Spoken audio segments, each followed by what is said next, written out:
Tiga orang utan ini terjebak di perkebunan warga sejak kebakaran hutan yang menjadi habitat mereka di Ketapang, Kalimantan Barat semakin merajalela.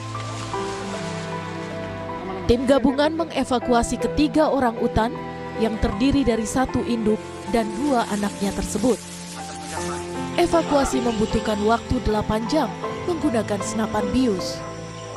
Selama perjalanan kita merescue bisa dilihat di sekeliling perjalanan itu kanan kiri hutannya itu udah hampir habis seluruhnya terbakar oleh api.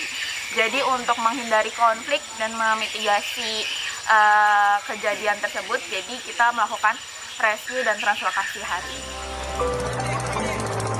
Setelah dievakuasi, ketiga orang utan dipindahkan ke Taman Nasional Gunung Palung untuk dilepas liarkan kembali. Kasus ini sekaligus menjadi pengingat kebakaran hutan dan perubahan tutupan lahan menjadi ancaman serius bagi habitat orang utan. Tim Liputan Kompas TV.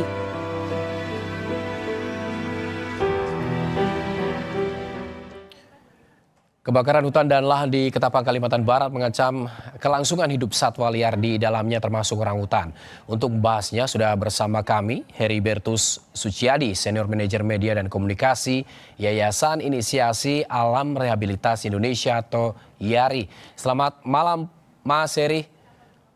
Selamat malam Mas Gali. Mas Heri, sampai saat ini sebenarnya seberapa serius dampak karhutla di Ketapang terhadap populasi orangutan dan satwa liar lainnya?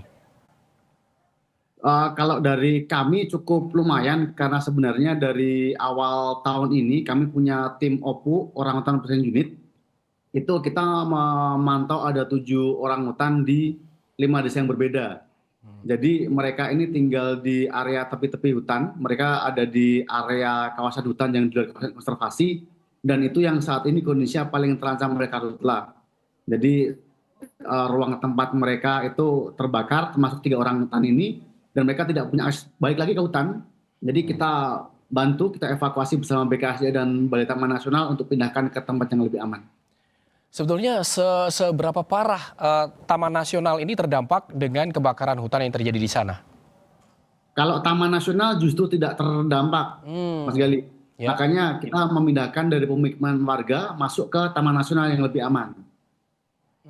Jadi artinya ini ada orang utan yang sempat dievakuasi ini karena memang nggak bisa pulang lagi ke habitatnya dan terjebak di permukiman warga.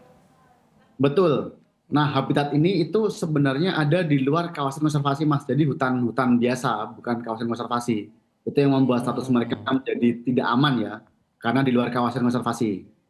Sudah berapa orang utan yang ada di Ketapang dan berhasil dievakuasi, Mas Heri? Kalau dari kebakaran ini sudah ada 4, Mas. Dan masih ada beberapa lagi yang masih kita pantau. Ada di 5 desa yang kita pantau di 2 kabupaten, di Ketapang dan di Kayong Utara. Ini kan orangutan ketika masuk ke permukiman warga ini pasti akan tidak bisa dikendalikan juga. Bagaimana proses evakuasi, bisa diceritakan kepada kami? Oke, jadi karena ini sebenarnya efeknya domino ya, Mas. Jadi orangutan tidak bisa kembali ke hutan, dia terpaksa ke kebun warga dia makan tanaman warga, kemudian juga jadi potensi konflik untuk warga. Itu kemudian kenapa kita translokasi. Karena efeknya tidak hanya orangutan kehilangan habitat, tapi juga masyarakat mengalami kerugian ekonomi. Itu yang kita khawatirkan. Jadi waktu dan proses liar, ya Mas Heri, silakan. Liar, kita menggunakan senapan bius. Kita punya tim dokter hewan dan juga kita punya tim khusus yang memang terlatih menggunakan senapan bius. Induk anak itu kita tembak dengan senapan bius, tapi kalau induk anak kita hanya tembak induknya saja karena anaknya terlalu kecil kan. Artinya penuh dengan kehati-hatian ya Mas Heri ya? Betul, betul. Bahkan kita dari jam 7 pagi itu kita baru bisa dapatkan induk anak itu jam 1 siang. Karena sangat lincah dan untuk menembak juga harus di pos yang pas, harus di paha atau pantat atau punggung. Ini kan tentunya sangat sulit ya karena kan memang liar seperti itu. Apa kendala yang dialami Mas Heri untuk proses evakuasi ini? Lebih ke medan dan pergerakan orangutan, karena semakin orangutan stres dia juga semakin gerakannya tidak terkendali. Juga induk orangutan ini kadang-kadang menggendong anaknya di depan depan untuk melindungi dia dari bidikan senapan bius. Ini yang sangat berbahaya kalau senapan bius sampai kena anaknya. Jadi Sekarang bagaimana kita itu yang paling susah. setelah dievakuasi ini lalu dibawa ke tempat rehabilitasi di mana itu Mas Heri? Kalau yang ini karena dia liar, dia tidak masuk ke pusat rehabilitasi, jadi langsung diantar ke Taman Nasional Gunung Palung. Oh, artinya nggak ada kayak seperti pemulihan atau seperti apa gitu biasanya? Enggak, karena kami ada 2 dokter hewan yang ikut, kita cek langsung, cek kondisi anaknya, kondisi induknya, kita juga sempat kasih infus dan kemudian semua terlihat baik, oke, tidak ada malnutrisi, dehidrasi juga sudah kita berikan infus, bisa langsung kita lepaskan, Mas. Oh, untuk selanjutnya masih ada monitoring nggak? Apakah masih ada perlu ya dievakuasi? Lalu ketika dievakuasi itu kondisi orangutan seperti apa sih, Mas? Yang dievakuasi kemarin? Ya. Oh ya, terlihat sedikit kurang makan tapi tidak sampai ke malnutrisi, jadi kondisinya masih aman untuk bisa langsung dilepas liarkan.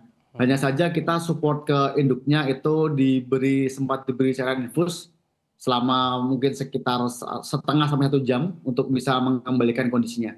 Terkait dengan monitoring, Mas, bagaimana prosesnya? Kalau monitoring karena ini liar, biasanya setelah di Taman Nasional kita pas Indonesia itu kita tidak melakukan monitoring lebih lanjut. Karena juga kalau dilakukan monitoring itu justru akan membuat orang semakin stres. Karena orang liar kan. Kalau orang rehabilitasi dia dimonitoring, tapi karena ini liar kita langsung tinggal di habitatnya. Apakah ada bantuan dari pemerintah terkait dengan penyelamatan orangutan dampak dari karhutla ini, Mas Heri? Ya, tentu karena kami penyelamatan ini bersama dengan BKSDA Kalimantan Barat ya, karena kami juga mitra mereka.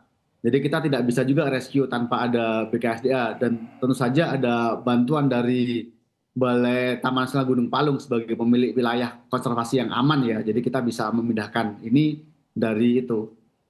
Baik, Dari terima Kementerian kasih Mas Heribertus Suciadi, Senior Manager Media dan Komunikasi YARI atas kontribusinya juga menyelamatkan orang utan agar tidak terlalu terdampak dengan karhutla. Terima kasih Mas Heri.